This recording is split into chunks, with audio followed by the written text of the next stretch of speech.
Hey, everybody, this is Scott, the host of the Sunday Morning Coffee Podcast. I would like to invite you to support the show through our Patreon page at patreon.com/smcpod. That's patreon.com/smcpod, where for only $4 per month, you can get early access to episodes and members only content. Once again, that's patreon.com/smcpod, and I thank you for your support. And I'm happy to welcome Debra Yates to the show on this Sunday morning. Debra, I appreciate your time today and thank you for joining me. Thanks for having me. It's a pleasure. Going to start at the very beginning, like I do with all my guests. If you could just give the listeners a little background about yourself, where you're from, where you're living now, and sort of what led you on to the path that you find yourself on today. Yes, my name is, of course, it's Debra Yates, and I'm the author of the book Woman of Many Names, which is about my seventh great grandmother. I was raised in Ohio. My grandfather came from Oklahoma, from the Tahlequah area, and moved to Florida. And then after he moved to Florida and met my grandmother, they moved to Ohio. At that juncture, it was a secret that we were Native American. He was, left the reservation, I want to say in 1928. And at that time, there was really a lot of poverty out there of unbelievable magnitude. So what happened was, my grandfather and his wife moved to Ohio, and they were secretive about their heritage. So my mother grew up in Ohio as well as I did. I was born in a little town called Cambridge, Ohio, and I was the first premature baby to survive in the hospital that I was born in. I was about 2 months premature. So I had a destiny to fulfill. That's all I can say. Uh, Colonel John Glenn had donated the very first incubator to the hospital. And Wow. I was the first baby in that incubator. So, thanks to John Glenn, I'm here. So, just it's been an adventurous life I've led, that's for sure. And now I reside in a little town called Bonita Springs, Florida, which is in Lee County, and we almost got like wiped off the map here about 2 years ago. But we're coming back, and we're gonna just be great down here. Now, how I came about this was I found out when I was around 12 that I was Cherokee Indian. There was a lot of talk in school about heritage and what your race was, and everybody thought I was Italian. I was like, okay. I just said, I don't think so. I said, we don't even eat much spaghetti.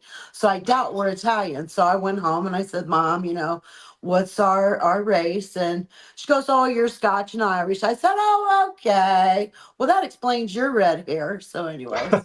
Uh, but it doesn't explain my black curly hair. And she goes, well, you're English too. And I said, oh, okay.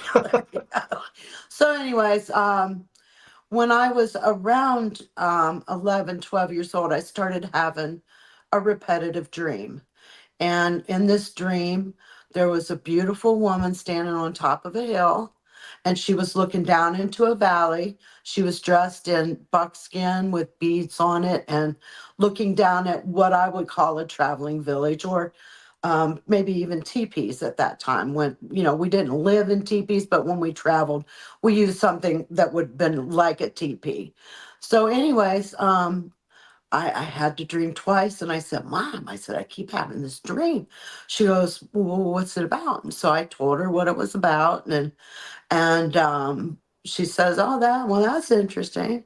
I said, okay, well, like the fourth time I had the dream, I was so done. I said, Mom, what is up with this dream I keep having? She goes, all right, you're Cherokee, and yes, you're sensitive, just like the rest of us are. And but don't tell us all. I said, okay.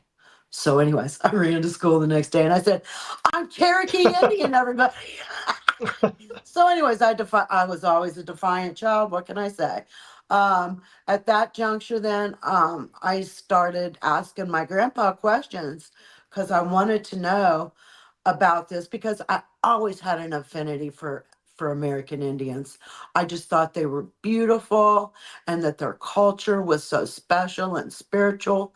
And at that juncture, he started just spewing these stories at me that he had tucked in his heart all these years and had never spoke about because they made a conscious decision when they moved to Ohio that nobody would know that my grandfather was, a little better than half-blooded Cherokee Indian.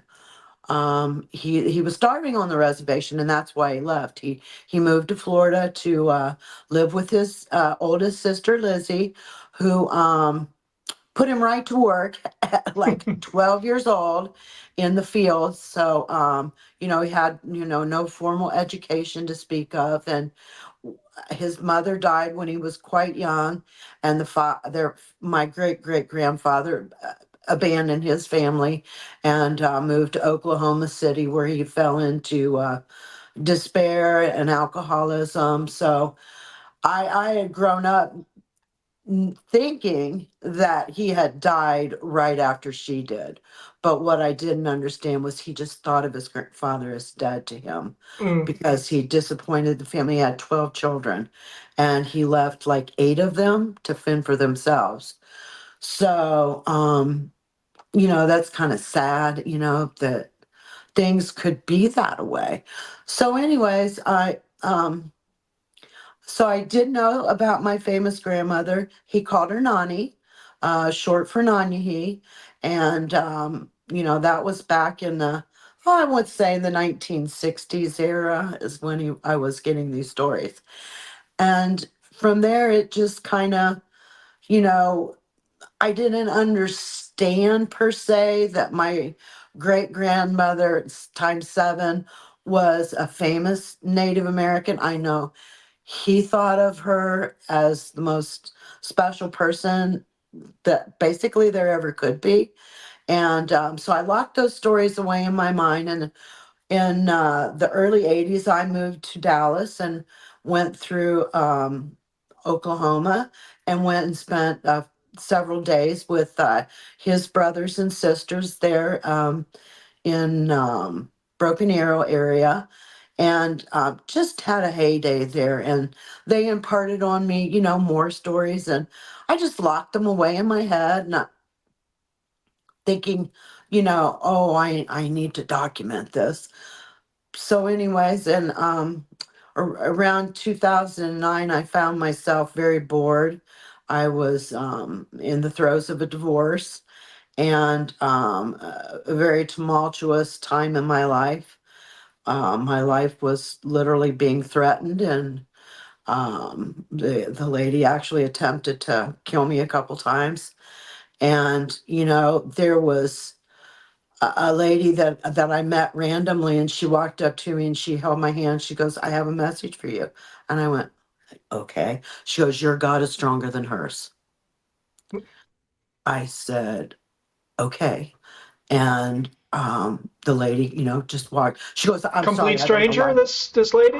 A complete stranger, complete stranger. I knew that I was on the boardwalk at a casino in like New Jersey or someplace like that. Maybe it was the Trump Casino. I can't remember, but it was over there on the Eastern Seaboard. I was on vacation, just minding my own business. And I already knew that my marriage was in complete trouble. And, you know, but sometimes you get messages in the strangest ways. And I have been a victim of that strangest ways. I've been documenting all these things or a lot of things that have happened to me over the years. And it's going to be in a book called Finding Nanyehi. And I believe that the creator has kept me alive. I've clinically been dead twice. Um, and had to be brought back. So I know that I was here for a purpose, and I just never completely understood, I think, what that purpose was until after I had published Woman of Many Names. Hmm. I feel that the creator and Nancy Ward just literally creatively took over my soul for about a year and a half. And I was literally led by the hand through some really beautiful experiences, some really odd experiences, and so I had to be kept alive for this very purpose, to tell the story of Nancy Ward when she was a young woman. Her older life is very well documented. I have writings that I've been working on for years, three of them actually, and I just need to I need to go away and focus and be alone somewhere, maybe back to where I started the original book, and just really concentrate on and let those words start flowing again. I've been so busy and consumed with, family and, you know, doing things with Woman of Many Names, going back and forth to Oklahoma. I recently I am a new member of the Cherokee Nation. So I'm a card carrying Cherokee Indian now. And, I'd always said, that I didn't feel that it was my calling to be part of the nation. But as time has gone on, and in this process of publicizing the book, a lot of my Cherokee cousins that are that are certified said, Deborah, you need to do it. I know you've said, they go, you can give whatever funds would end up eventually coming your way. You can give them away. Okay, but please join Cherokee Nation. So I did. And so I finally, after 3 years, got my card about right around my birthday in October, right before the last dedication ceremony that I did for the 250-year Revolutionary War plaque, Patriot plaque that was just recently put at her gravesite in preparation for our 250th year as a nation. That's great. A lot of places to go with that. I wanted to go back to you as a child, finding out about your heritage. Was that something that, because I know if I was that age and found out that I was, whatever heritage I was, it would be a little bit confusing, I think, in a lot of ways to kind of be thrown into that. How was it for you? Was it just pure It was excitement? How was it? complete excitement, jubilation. It confirmed what I felt. Honey, I already had Native American pictures in my bedroom Mm, that I still have today.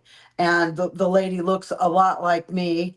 And I just never put that together, but I collected swans and owls and wolves, and I'm Wolf Clan. I was doing all these things just naturally. I was drawn to flowers and herbs and learning about the land, how it operated. Well, my father had a natural, a construction company, and he laid natural gas lines. That involves a lot of excavation and working with the land.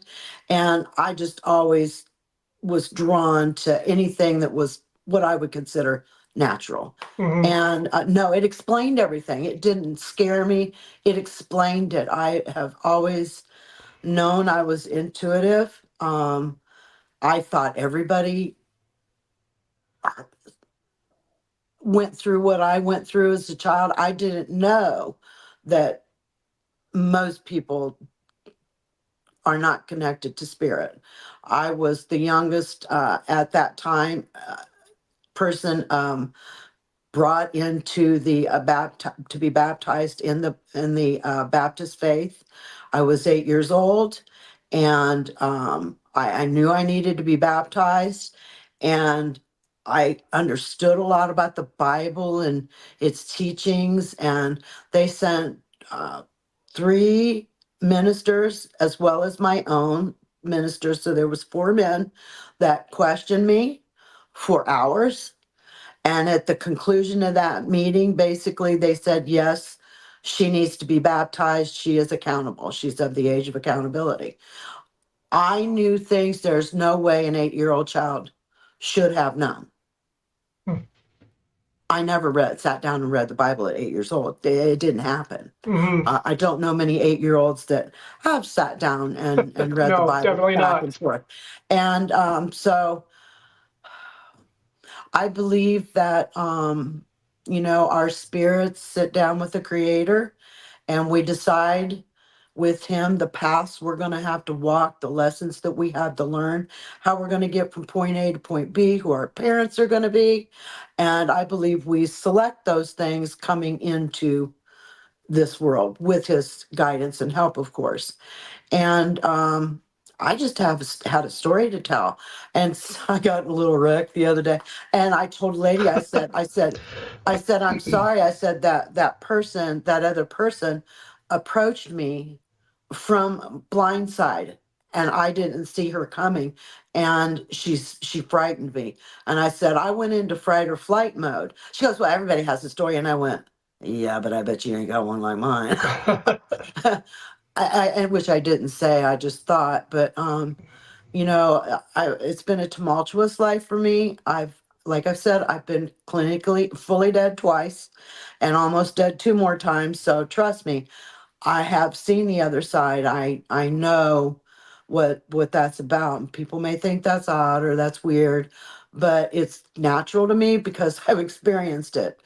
And I've seen for my own eyes and had been brought back. For what reason? I believe Woman of Many Names was very much a part of that, as well as, other things possibly that I might do. So, Hmm. What were your first memories of being intuitive or feeling maybe that you were meant to walk a certain path or that certain spirits were speaking to you? Was that, at what age was that, and do you recall a specific example? 5. I was I Wow. was I was 5. Um yeah, I started seeing spirits at about 5.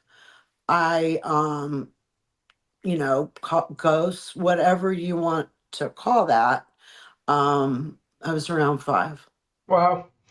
And I spoke recently on a previous episode of my podcast to a lady who was born on a reservation in Canada and then was illegally adopted to a couple in the United States. And same kind of story. Grew up not really knowing about her heritage. Found out. Went back to visit her people, her family on the reservation, and she was talking about the culture shock that it was for her going from, if my memory is what I think it is, Connecticut, back to a reservation near Montreal, Quebec, and just how different the lifestyle was, how different everything was. Did you experience that same thing when you first went to Oklahoma?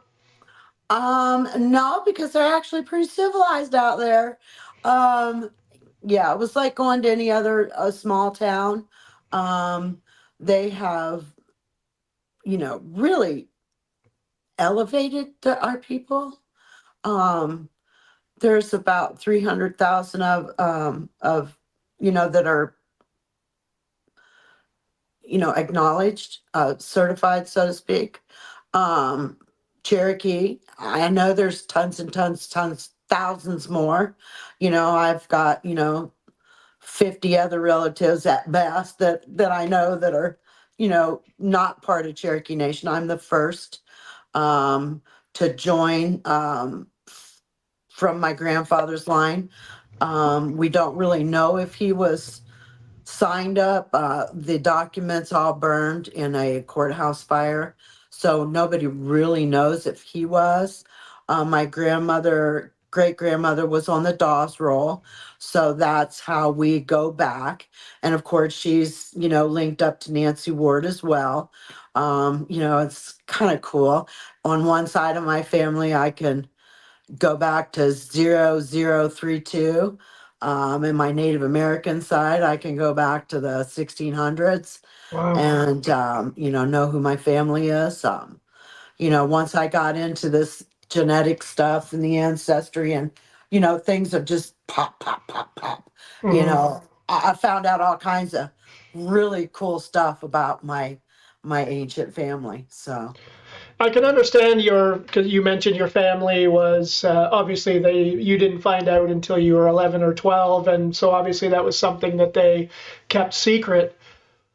How did they react to you going out and telling anyone who would listen about? Did that sort of open them up to being more open about it themselves? Praise the Lord. Yes. Yes. Very much so. Very That's much great. so. Yeah. Yeah. Yeah. That's great. Yeah. So, They're and proud of me. They're proud of me. of course, yeah, and a child shall lead them, right? Like that's the it just takes to get that Yes. ball rolling because Yes, it did. It went through a lot of the family like gangbusters, back then that we were Cherokee. And, you know, I ended up, I wear in her honor this arrowhead that I had put on a necklace when I was 18 that my grandfather gave me. This arrowhead made the Trail of Tears and came back. oh wow, And the ring that I wear here, if I can get the camera to figure it out, there we go. is a jade, and it actually was a ring at one time. You can see the upper crust of it was the Yep. ring setting itself. If you could get a real close look at it, you could see how pure the copper is around that mount. And he had a ring that belonged to Nancy Ward, and he had it fashioned into a bracelet for me, a little cuff bracelet, which I molded into a ring um, about 12 years ago. I don't know. I was going, what am I going to do with this? This is such a historical, important thing. Mm-hmm. And I have it. And so it just rolled around in my hands, and I just kept rolling, moving it around. The next thing I knew, I looked down at it and I had fashioned it into a ring. Hmm. And so, how old would that be? Uh, oh my gosh. Uh, who would know? Anywhere from mid 1700s to she died in 1822. Wow. So a couple So, 100 years old. oh, easy. If Wow. if if not almost 300. Who would really know where she got this in her walk in life, or who it came from? Mm-hmm. So, what was the first story that you heard, and who told it to you about Nancy? It was my grandfather. He told me the story of the Trail of Tears, and he says Nani foresaw, predicted, whatever words you want to use for that, the Trail of Tears. And he said, this is what he did. He says, she said, I see my people walking in line with tears streaming down their face. Hmm. And as we all well know, the Trail of Tears happened after, well, maybe we don't all know, but the Trail of Tears did happen after her death. I believe that so many people in our particular line removed from the Carolinas and Tennessee, Georgia area early as old settlers, which we did. I've got many, many relatives on the old settler rolls because of her warning, her prediction. And anybody that was going to take her seriously would have been her family, straight up. So they left before the Trail of Tears happened. Now, I did have I believe it would have been my fourth or fifth great grandmother, I believe it'd be fifth, that did go on the Trail of Tears. However, she was married to a soldier that was leading a contingent out. So she would have been living a different life in that respect. She wouldn't have been walking on the ground more than likely unless she chose to get off and walk. She would have had access to horses, wagons, whatever. Um, and that's where this necklace, I believe, came from, this arrowhead. She would have been allowed, of course, to take anything she wanted to. There was a lot of possessions that when my great grandmother passed, that she had that belonged to her great grandmothers. So we were fortunate. There's other people that have beautiful reminiscence of her as well. You mentioned that your grandfather told you the first story. So let's just put that into context for everybody. So your grandfather, would that have been her I'm trying to do the math here. 5 times removed from. So that tells you how far back these stories go. If your grandfather is still 5 times removed from that, that's incredible. Yes. Well, he used to tell me, he says, "You look so much like my mother."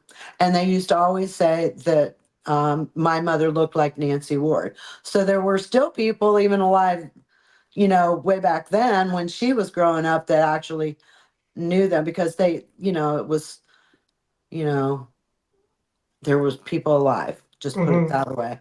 And he said something curious to me when he handed me the bracelet. He said, "They thought my mother was the one. She wasn't, but maybe you are." And I went, "Okay." As a kid, it didn't dawn on me to go, "Grandpa, what are you talking about?" So I have since found out that Elizabeth Buffington Tittle, which would be great my great grandmother, was working for a newspaper. I don't know if it was the Phoenix or if it was the local Weber Falls paper, or how that all went out. I don't know who she worked for. I just know she worked for a newspaper. So I'm thinking maybe it's this. I don't know. I didn't have the foresight to ask that question, and I wish I would have. Hmm. So let's talk a little bit about Nancy. If you could just give everyone just a little sort of, I mean, it's hard to summarize her life in a synopsis because there's a whole lot to it, but just give the people that are listening just a little bit of a background into her life and what she was about. Nancy Ward was born into the Cherokee Nation. She was the granddaughter of Matoy, who was considered the Emperor of America, and King George II named him that, and which meant that his children were royalty, and he called the children princes and princesses. That's not something that is per se acknowledged in the Cherokee culture as a thing, but we're not talking Cherokee culture. We were talking about, the King of England. Um, Two of my uncles went on a ship called the Fox. I believe it was in 1738, somewhere around there. And they went to England to meet with the king. He wanted Matoy to come. And being the leader, he said, no, he's not coming here. I'm not going there. But what he did was he sent two of his sons to check out the situation, so to speak. Hmm. So, because he just knew that there was people coming and more people, and he didn't, they didn't understand. So when they did go to England, Attaculla and Oconostoa, which ended up being the peace chief as well as the war chief, and the peace chief was father of Dragon Canoe, sorry, who was a war chief during, the Revolutionary War, and preceding that, trying to keep our lands for us. And he started the Chickamauga Cherokee. So they all worked in conjunction, I'm sure of this. But where was I going with that? She just was an amazing character in history. Nancy Ward, who was born Tistagiski and had many other names and titles and things that she was called throughout her lifetime. Um, just an amazing character. She did go to war. She understood that to know the path to peace, you need to know the path to war, which we would call the red path was to war and the white path was to peace. And she was being schooled, I believe, by the creator to do great and wonderful things for her people, as well as the colonialists, the early Americans that were, already here and had been for, a generation as well. One of my family members was Oceus Hopkins, who was born on the Mayflower. And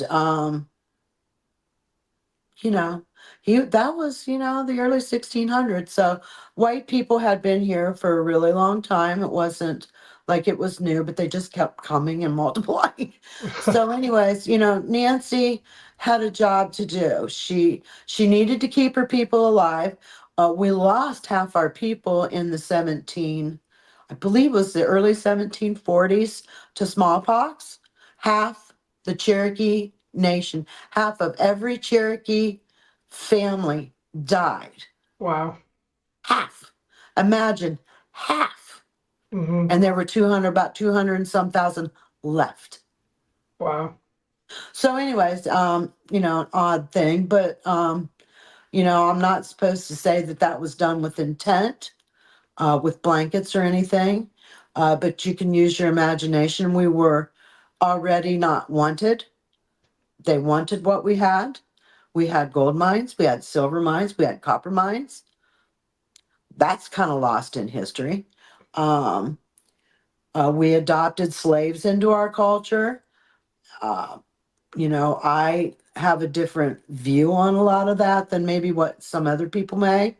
But we as a whole were not bad people. We were a matriarchal system. And the men just kind of, they did manly things. And we did everything else, including lead, including feeding and hunting and warring. And Nancy did all those things herself. She was ended up being the leader of the Battle of Tallawah, which happened in Ball Ground, Georgia, which is in northeastern part of Georgia. Um, and there were, all kinds of, there was 4 or 5 tribes represented at that war, as well as white people. And that's where my seventh great grandfather died. He perished there. And after his death, she picked up his Muscawana, his gun, his Hmm. lance, and screamed the war cry and went. And they were in retreat when Kingfisher was killed. So the other braves, warriors, heard her screams, and they turned around and followed her, and they won. And that was a Nice. woman that ended up leading that battle. So, and that was my grandmother. She Wow. was bad. I want to say Badass. the other word. Yeah, thank you, Yeah. thank you, thank you, thank you. No problem. Yeah, she was a badass. And let me tell you, she had lessons to learn. Through that battle, she learned that she didn't want to be at war. The loss was so tremendous to her. My grandmother was 3 to 5 months pregnant during that battle. Hmm. And She that. carried my grandfather's last child, which ended up being a young man called Little Fella, and who became a five killer as well. That was Nancy's father's name as well. So we're not sure how he got that name, if he killed 5 people as well in one time, or if it was just, honoring his grandfather that he picked the name Five Killer. Hmm. Um, it's debatable. So that I'm goes not going to back. debate. That goes back to what you said. You just mentioned that being in that battle, in that war, strengthened her resolve to not be at war, basically. And it goes back to what you mentioned about you have to know war to know peace, and vice versa. So it's amazing how someone of that stature is still learning lessons in those really hard times. Yeah, yeah. The I believe she's it is important today as she was then. She knew Thomas Jefferson personally. I believe she was the Native American woman that came to visit him at his home in Monticello. That they don't know who is. I believe it was her. They had a very, very good friendship over the years. The letter that she wrote to George Washington was found in his desk, uh, like 200 years later, and in a secret compartment in his desk. Um, I believe that George Washington had a hand in saving my grandmother's life more than once. I believe that She saved his life as well, if only through the power of negotiation, through the power of treaties that were signed that allowed George Washington and his troops to traverse all over the Northeast. Before that, a lot of those tribes would have made war with him when they entered when he would come into their tribal grounds. Hmm. So, but I can't document that. All I have are family stories. And through that oral tradition, which was very much the way we did things, we didn't write a lot of things down until, and after Sequoia, who came up with our syllabary and, um, our writing, how we write. And I think it's, you know, I did have somebody kind of come at me, very large stature, very, very huge, like Smithsonian, and says, "Well, you can't prove that." I said, "Well, you can't prove it didn't happen." Yeah. I said, "All I have to go by are my family stories, our oral tradition, and I will take my oral tradition any day because those stories were told for a reason. Hmm. They were learned for a reason to pass down through time, to pass down through the generations, where a piece of paper can be destroyed, but what can't be destroyed easily is our memories Hmm. and what we tell each other and what we told, from generation to generation to generation. Still a beautiful thing, but I don't hold it against them. Hmm. I want to talk a little more about storytelling in a couple of minutes, but I wanted to ask you, because I'm ignorant about this subject. I know about the Revolutionary War and so on, but I don't know it from the Cherokee perspective. Where were their loyalties, or what was their thought process in that time as to, because you mentioned they went over and visited the king, and so it seems like there was at least decent relationship there. Where did they fall on the side of the Revolutionary War? I believe that if you had soldiers surrounding your village with guns and cannons, you would do whatever they said to do. Hmm. We didn't have large brick walls to deflect cannonballs Hmm. and to deflect bullets, so on and so forth. So, being that you were being threatened by this force, whether it was the French, the Spanish, the British, it wouldn't matter. You would go, "Oh, hey, okay, yeah, yeah." Colonial, they sided with the Americans truly. Um, the people that were living here and had been living here, were people that they knew. I mean, they Hmm. didn't know these soldiers coming to the gates of their village and messing things up really good and shooting people and threatening people. Um, Chota, which was grandmother's village, was a city of refuge. It was you made it into the village, you were safe. Nobody was going to kill you in those confines. You step outside those confines and you might be a dead man or woman, but as long as you were in the village of Chota, you had refuge. So I believe that it's the same today as it would be then. Yes, if somebody was standing outside your door, but in here they can't control what goes on in here. Right. And a lot of people say, "Oh, well, Nancy Ward was a traitor to her people." Well, hold the boat here.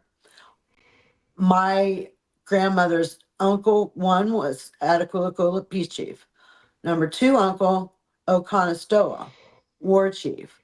Number three, cousin, Dragging Canoe, big time war chief, young war chief of the Chickamauga Cherokee. And let me tell you right now, those men, if they felt Nancy Ward was a traitor, Mm. they'd have killed her like that. Like There'd that, been yeah. no questions asked, gone. No No, matter who that's she not what was. happened. Didn't happen. Yeah. So that's a So pretty good indicator. I believe they worked in conjunction. Even amongst the Cherokee tribes, that is still very debatable, and I hope that someday that the people that do use those terms about my grandmother will stop. She was a brilliant, bright light in this world that saved so many lives. And, unfortunately, most of my side of the family were captured. They were in their homes sleeping. The other Cherokee that were able to get away, somebody gave up their lives for them to General Severe. They said, if we stop now and give ourselves to you, will you quit chasing them? And General Severe said, yes. He kept his word, but he killed every single one of those men that Mm-hmm. stopped and gave their lives for them to escape. Mm-hmm. So I don't see any difference in it being whether you were able to run off and hide versus if you were captured. I truly believe that's why, as a people, we're so depressed today. Mm-hmm. We're split. Don't let anybody say any different. We are split. Mm-hmm. And just like so many other cultures today, somehow or another, all these bands of Cherokee need to figure it out and come back together as one. We are stronger as one than we are as three. Mm-hmm. And I am sorry about everything that's happened in the past. So sorry. But not a one of us is better on account of where we were or what we did. We're all still Cherokee. We should be one fire, Mm-hmm. not three separate fires. It shouldn't be. Mm-hmm. If that's the case, it's basically, never mind, I'll shut up. Um, it's sad. But my Yeah. grandmother was no traitor. She was Mm-hmm. no traitor. Now, getting back to storytelling, I have some of my favorite recollections as a kid are when my uncles would come over to my house and hang out with my dad and have a beer and tell stories. And now their stories were a lot about drinking and fighting and working, but I was enraptured with these stories because they were always funny, and it was good to just sit and listen to them and learn a little bit about my dad as a younger man and so on. So it's undeniable the importance of storytelling and keeping those traditions alive. And a lot of those uncles are gone, and my dad is gone, so those stories are kind of gone with them. So from your perspective, how important is it that people like yourself and others keep telling those stories and keep telling the younger generations about how important Nancy was to her people then and is as important now? That it's going to be a huge thing for you. I mean, the book is basically storytelling, and I'm sure that's part of why you did it. How important do you think that is? That's the whole reason this became a book. What this was about was, in the very beginning, was just writing down the stories that my uncles, aunts, and grandfather had told me. And because they were in no history book, most of those stories were not there. Now, yes, I had to publish this as historical fiction. I had no choice Mm-hmm. in the matter. Um, because they were oral. I have no documented proof. I didn't tape record my grandfather in 1965 telling me these stories, which wouldn't have mattered anyways, even if I had. Because, like I said, the powers that be say, well, you can't prove that happened.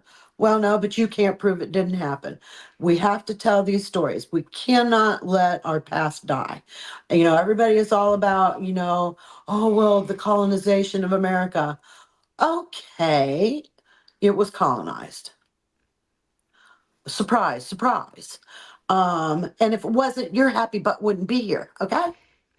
And to talk about any of this, I shudder sometimes, especially in the last few years, as I watch and see what's going on in the world. It just mystifies me. It mystifies me that people can be so cruel. And, all you got to do is turn on the TV. Sickening. Mm-hmm.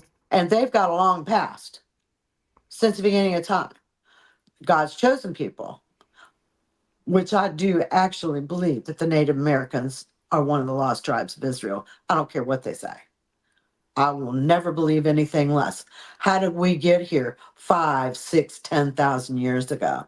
I believe it was after the Tower of Babel is what I believe. And the God split the world into many different parts. You know, the tectonic plates, you take the land masses, you put them together and you about got a hole. So a thing of land. I don't believe anything less that the Native, we see each other. We feel each other's pain. I have met, you know, probably if I had to count and put a number to it, probably 25 Jewish people that walk up to me and they know I'm Cherokee. They Mm, just not. They go, "You're Native American." mm, I believe we see each other because we are each other, and that we were just removed thousands of years ago, 5, mhm. 6,000 years ago. It doesn't really matter if it's 3,000, 4,000, 5,000. No, Once you it hit really thousands doesn't. of years, it kind Yeah, of it doesn't stops matter being anymore. important. Yeah. They know we've been here for thousands of years and that we've migrated around the whole East Coast from the top to the bottom. You know, I mean, it doesn't take much to figure out if you're up there in that cold country, you want to go south, right? No, it doesn't take long.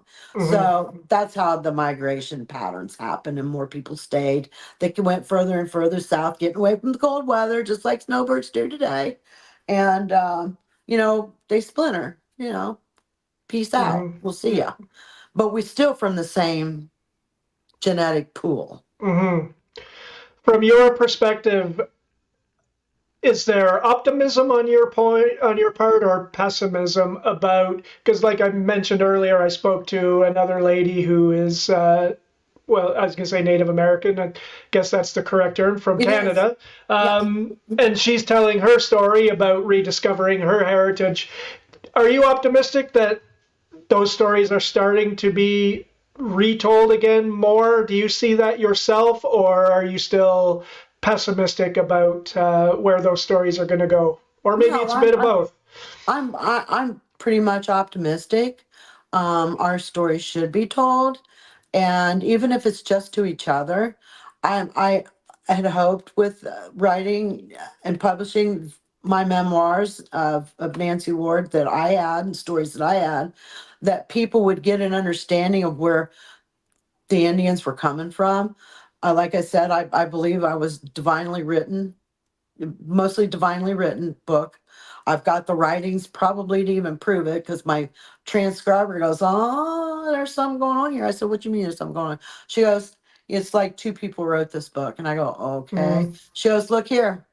And she would show me different tablets. Mostly it was in whole tablets where there was a different handwriting mm, than my own, completely wow. different. So, and I saw my great grandmother's handwriting. Oh, Mm, we write just alike. wow.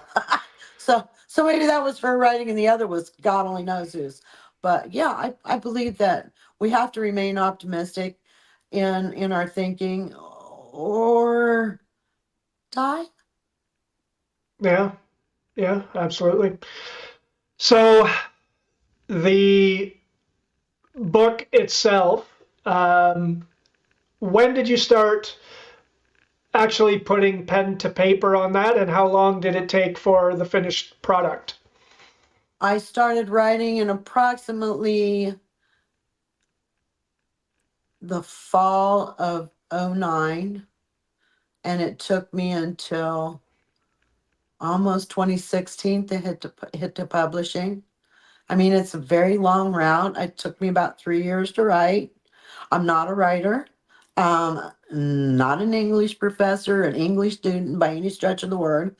And I'm sure it's fraught with mistakes. It's actually sounds to me like when I read it, even myself, that it's written from the perspective of an older woman that was of the 17th century. It's actually backwards, which I don't know that I can repeat today. Unless I get another divinely written book. I don't know how to do that. Like I said, um it's backwards sentence structure. And I didn't realize a lot of that until, maybe the last 4 years, five Mm-hmm. years. So, and they say everybody's got a story in them. Write it. You just never know whether it's going to end up published or not. But you can write down things you know about your family that the next generation isn't going to know. So you start like a family ledger, Mm-hmm. where you can write these down, pass it around the family, and start writing these stories down that you heard about your parents and your great grandparents and your great great grandparents. Because if you don't, they're all going to be lost. And we are our past. We Mm-hmm. are a product of our ancestors. Without them, there is no us. So we should be grateful. I met some of President Jefferson's grandsons, and from Miss Hemings. And he when I met him, he didn't act like he was proud to have Thomas Jefferson Thomas as Jefferson. his grandfather. And I was in the process of publishing, and told him that I'd been there and I felt that it was a very lovely place. I said, yes, um, slavery wasn't a great thing, but it's like George Washington worried about them. What would become of them if we just set them free? They don't know what to do. Mm-hmm. It was a dilemma. Mm-hmm. And I can almost see what he was thinking. But, it's hard to think like a 17th century or 18th century man. I Mm-hmm. mean, how do you go about that process? I don't know for sure. But, and I'm a woman, not a man. But I know that it's not that they weren't thought of.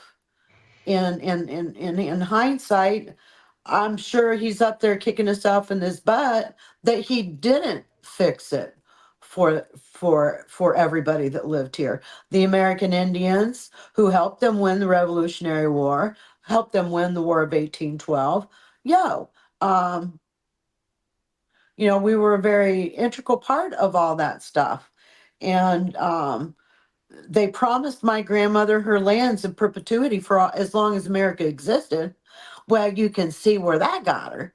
Yeah. And it got us nowhere. I mean, the family went together, or the Cherokee, I'm not sure, and tried to get her ancestral grounds back based on that promise. And Congress said, Yeah. Good ciao, luck. not Yeah. happening, Yeah. not Good luck with happening.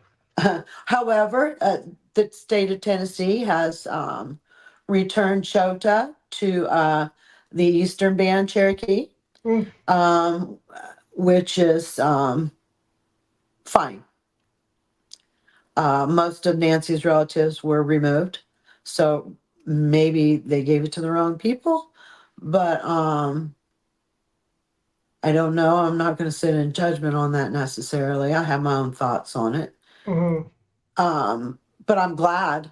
I don't care. I mean, just that it's back is amazing. Now, Mm-hmm. the state of Tennessee has possession of the Nancy Ward gravesite, where I did the last dedication on October 21st for the 250-year Patriot Award, and just a beautiful, a huge plaque. I mean, this thing is huge, Mm-hmm. brass plaque, and or bronze.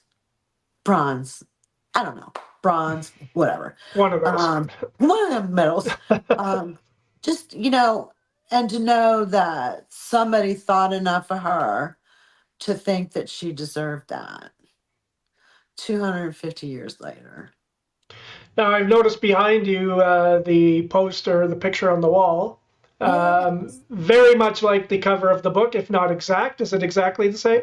it I, is. I couldn't quite see from here, but so who is the artist behind that? And was that something that was commissioned for the book itself, or did you have that and decided to use it for the copy of for the cover? It was the third Oh, commission. okay. The first two just weren't what I had in mind.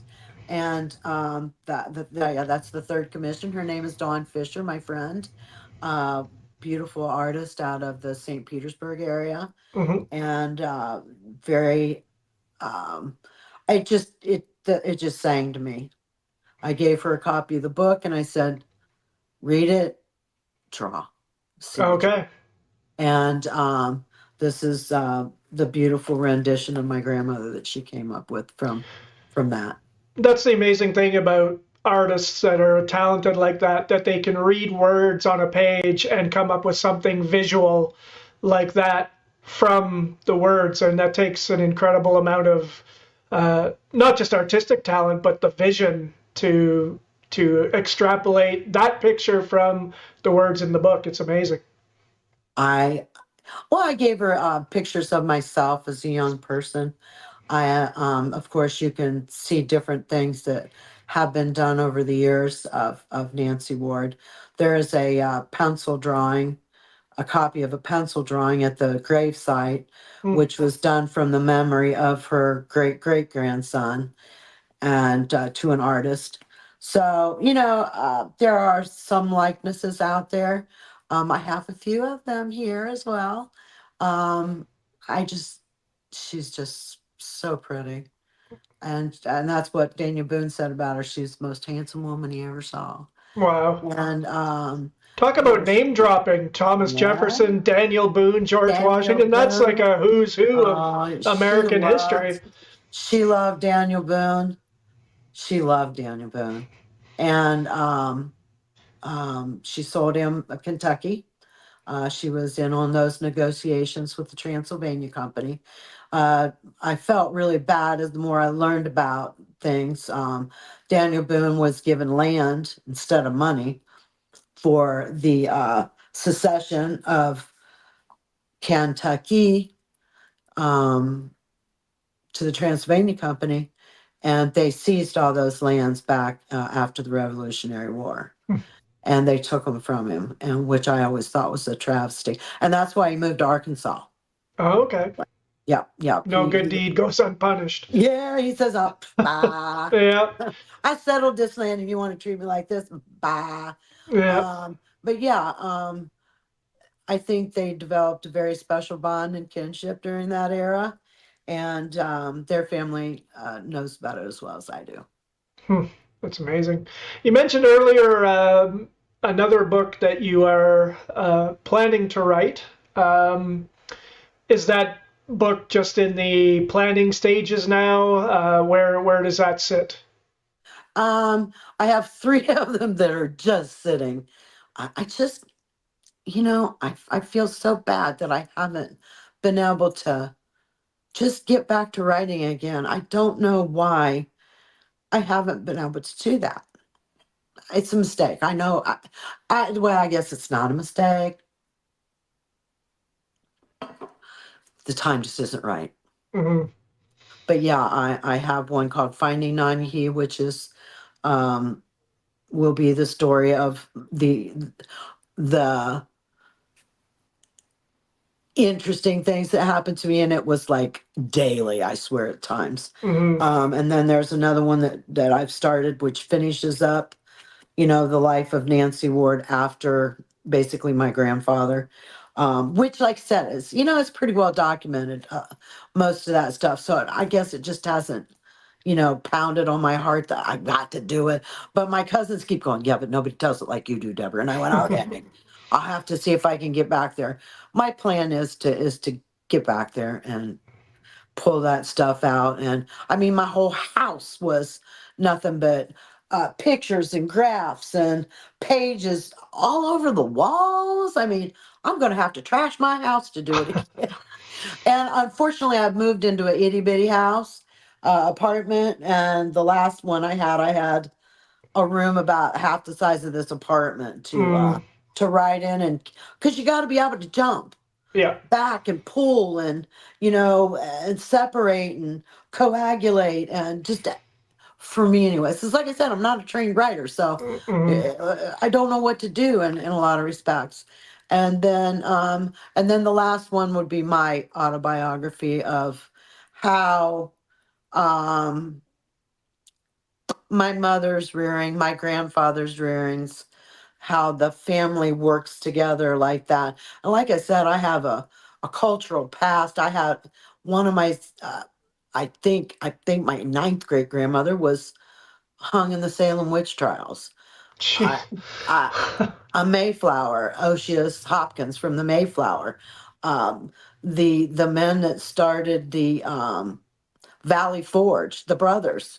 One of them was my uncle, and the other was my grandfather. They supplied almost all of the weaponry for the Revolutionary War was produced at that armory.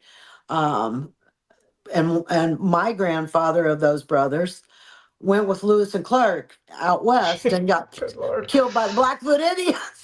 Man, I mean, I could go on. I was going to There's say you could more. have It's just books to write for the rest of your life. I could. And somebody said, "Well, how could you put all that together?" I said, "I'm clueless. I'm clueless how I would put all this together." And my dad's family, came over here in the late 1600s, opened missions, the Brainerd missions, and I'm a Brainerd as well. And they were helping my mother's people. My father's people were helping my mother's people. I mean, really, in the 1700s, really? Well, I'm sure when the time is right, you'll get that nudge. Yeah, and Creator will let me know when it's time. This yeah. has been a fun adventure, getting to talk to people like yourself and tell the story of Nancy Ward, and it ends up being, partly my story as well. I Hmm. believe in a lot of ways I've led a parallel life to Nancy. Like I said, I've been through a lot of horrible things, a lot of beautiful things as well. Um, you know, so in that respect, I believe that we could understand each other even today and in this time. And she is somebody that people need to understand and know about. She Hmm. is not a figment of somebody's imagination. She wasn't just leading somebody across the United States. God bless those that did those things. But Nancy Ward was a true leader to her people. She was a true leader in the white world as well. She saved numerous Americans from certain death. Hmm. And, there's thousands upon hundreds of thousands of descendants of theirs that never would have been born had it not been for Nancy Ward, would never have been born. Hmm. So, that she's not spoken about in history during the Revolutionary War, especially, except for a line about Nancy Ward and Dragon Canoe, just a line in a small paragraph Hmm. in history books, but we're getting away from history. Oh, what a mistake that is. Mm. Oh my Yeah. gosh. Such an evil mistake. That is evil. Hmm. That It is is. evil. Yeah. It's evil. I'm sorry, it is. It's evil that we are not teaching these children about history. You ought to just see my nieces and nephews. Yeah, yeah, yeah, yeah, yeah, yeah, yeah. Auntie, tell me about this. Auntie, tell me. We had relatives. Yes, you're kidding. Oh, we never heard of it. Oh, okay. Well, I did hear about Lewis and Clark. I said, oh, okay. Well, there you go. You had a grandpa Hmm. on that. Wow. He It's was killed by amazing. inches, but But still, he was there. he Yeah. was Yeah. there. Yeah. That's something that's a big pet peeve of mine, and I think a lot of other people is not just that we're not teaching history, we're trying to erase We're history. trying to change it We're and trying, erase it. yeah, we're trying to take statues down and rename schools, and Therefore, every military base known to man. it's not. Yes, a lot of the people that have statues or schools or whatever, yeah, they had things about them that were not good. They did sometimes terrible things.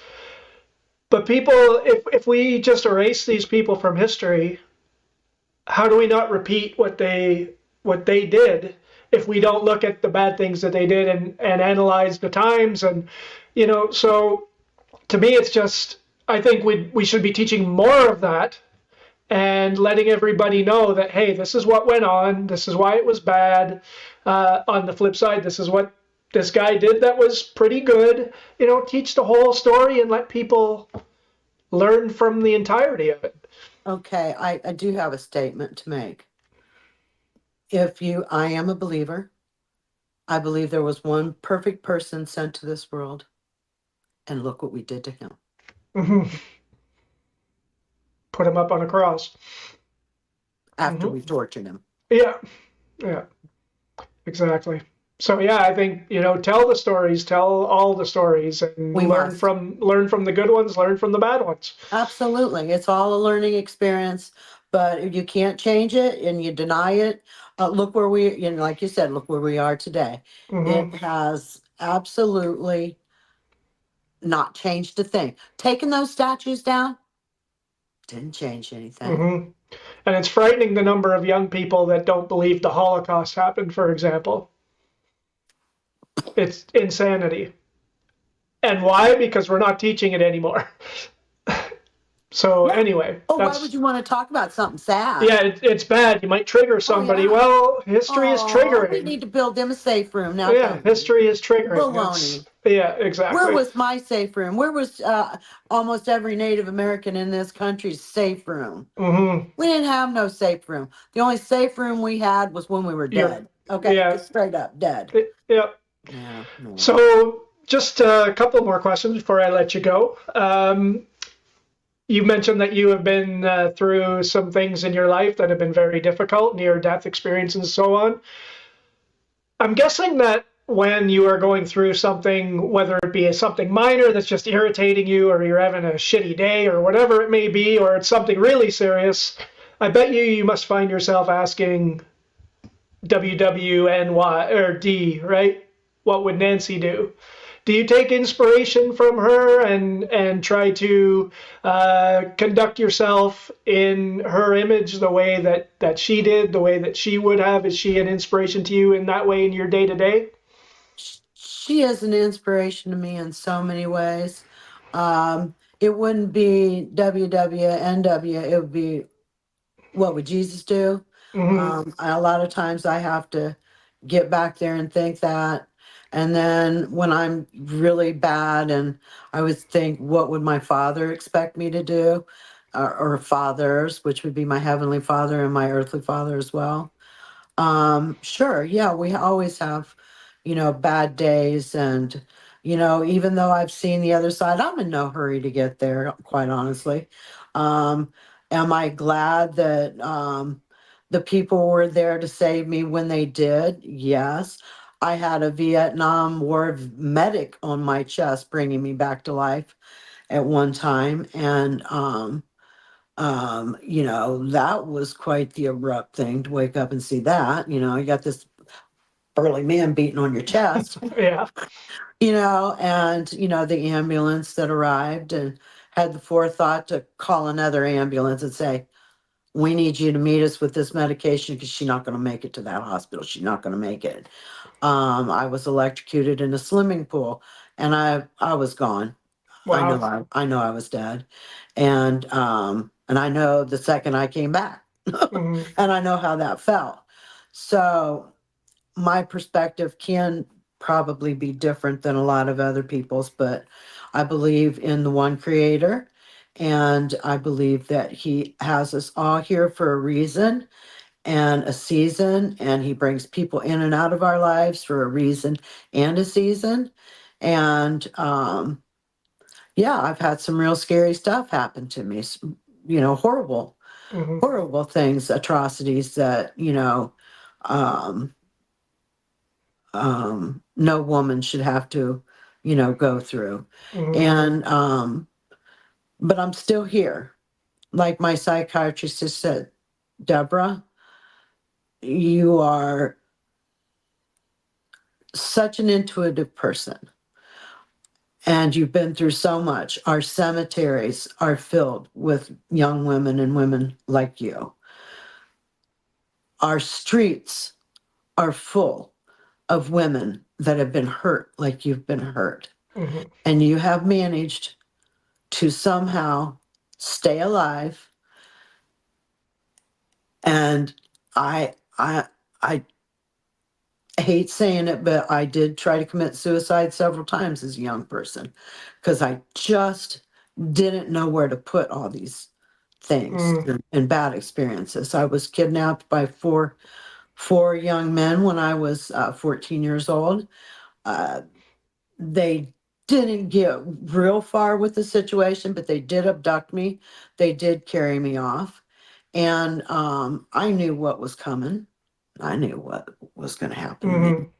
And I fought like a tiger, not even a tigress. I fought like a tiger, and was able to bite the man who had his hand over mouth and face. I was able to bite him good enough that he let go and was able to start screaming. And some people did hear my cry for help and came and helped me from that situation. And had I not done all of those and fighting with a man on each limb, Mm-hmm. if I hadn't been able to do that, I wouldn't be here. I Mm-hmm. I don't think that mentally or physically I could have survived a Mm-hmm. situation like that. And so my hand knows that there's been a divine hand. My mind knows that, my heart knows that, my brain knows that. I've had a divine entity taking care of me to keep me alive, to help my nieces and nephews and my great nieces and nephews in whatever perspective that may need to happen in, to help my mother, to help my father. Um, I did things that nobody else could or probably would do for my family. So I know God has an absolute purpose for me. Like I said, I believe the writing of Woman of Many Names was real high on that list. This will stand forever as long as we're a country. This is in the Library of Congress. So it's out there. It's kind of, 100 years from now, somebody will probably be able to download my book and Mm-hmm. read it or have it read to them by some AI. Yeah. Yeah, which that sounds more likely than not.